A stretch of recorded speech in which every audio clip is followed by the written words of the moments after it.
మన ప్రభువును రక్షకుడైన యేసుక్రీస్తు వారి నామములో ఈ మాటలు వింటున్న ఆత్మీయ కుటుంబ సభ్యులందరికీ నా యొక్క హృదయపూర్వక వందనాలు. ఈరోజు నా కోసం ఆత్మీయ కార్యక్రమానికి మిమ్మల్ని అందరినీ ప్రేమపూర్వకంగా ఆహ్వానిస్తూ ఉన్నాను. చిన్న ప్రార్థన చేసుకుని ఈ దిన వాక్యాన్ని ధ్యానము చేద్దాం. పరిశుద్ధుడా, ప్రేమగల తండ్రి, గొప్ప దేవుడా, కనికరం గల దేవా, నీకు వందనాలు, వేలాది స్తోత్రాలు ప్రభువా. ఈ ఉదయకాల సమయంలో మమ్మల్ని ప్రేమించి నీ మాటలు వినటానికి మాకిచ్చిన ఈ అవకాశాన్ని బట్టి నీకు స్తోత్రాలు చెల్లిస్తూ ఉన్నాం. వాక్యం ద్వారా మా అందరితో మీరు మాట్లాడమని యేసు నామములో ప్రార్థిస్తున్నాము తండ్రి. ఆమేన్. ఈరోజు దేవుని వాక్యము యిర్మీయా గ్రంథము 20వ అధ్యాయము 11వ వచనము. అయితే పరాక్రమము గల సూర్యుని వలె యెహోవా నాకు తోడై ఉన్నాడు. ఈ వాక్య భాగాన్ని మనము గమనించినప్పుడు దేవుడు మనకి ఎలా తోడై ఉన్నాడు అని ఆలోచించినట్లయితే పరాక్రమము గల సూర్యుని వలె దేవుని నామానికి మహిమ కలుగునుగాక. ఈరోజు ఈ వాక్యం వింటున్న ప్రియ సహోదరి సహోదరుడా, నాకు ఈ విషయంలో సహాయం చేయటానికి నాకు తోడెవరు లేరు.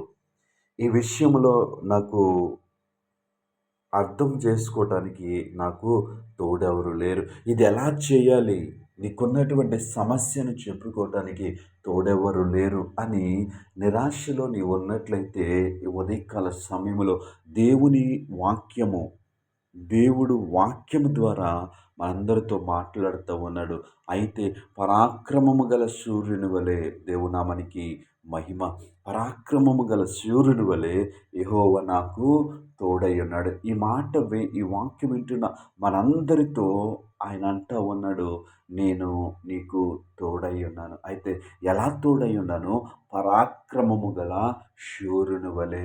ఈ లోకములో అనేక సార్లు అనేక మంది మనకి తోడుగా ఉంటారు. వారు ఎలా తోడుగా ఉంటారు అంటే సహజమైనటువంటి తోడు.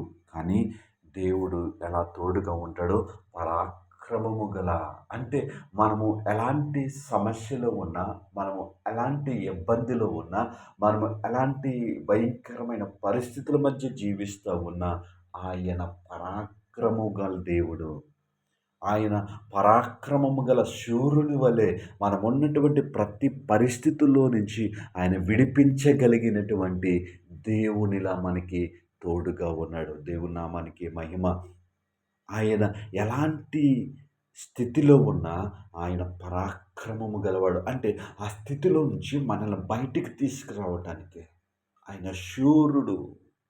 మనం ఎలాంటి యుద్ధం చేస్తూ ఉన్నాం, ఎలాంటి శ్రమను అనుభవిస్తున్నాం, ఆ శ్రమలో నుంచి మనం తీసుకురాగలిగినటువంటి ధైర్యము కలిగినటువంటి, సహాయము చేయగలిగినటువంటి తోడు నీకు నాకు ఉంది.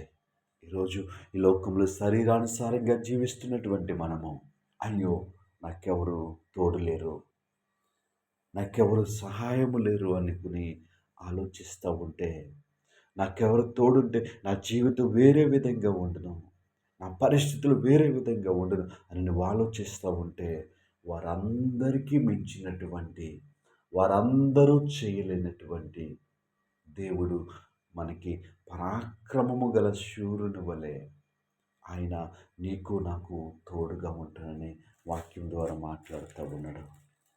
ఈ వాక్యం వింటున్న ప్రియ సహోదరి సహోదరుడా, ఈ వాక్యమందు విశ్వాసం ఉంచుదాం, ఈ వాక్యమందు నమ్మకం ఉంచుదాం.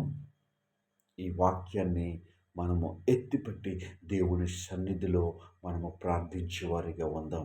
మనమున్నటువంటి ఎలాంటి జటిలమైనటువంటి పరిస్థితుల్లో అయినా నీవు పరాక్రమము గల శూరుని వలె నాకు తోడుంటానన్నావు. ఈ సమస్యలు నాకు సహాయం చేయని ఆయన పాదాల చెంత మనం ప్రార్థించినట్లయితే దేవుడే మనకి సహాయం చేసి నడిపిస్తాడు. అట్టి కృప దేవుడు మనందరికీ అనుగ్రహించునుగాక. ఆమేన్.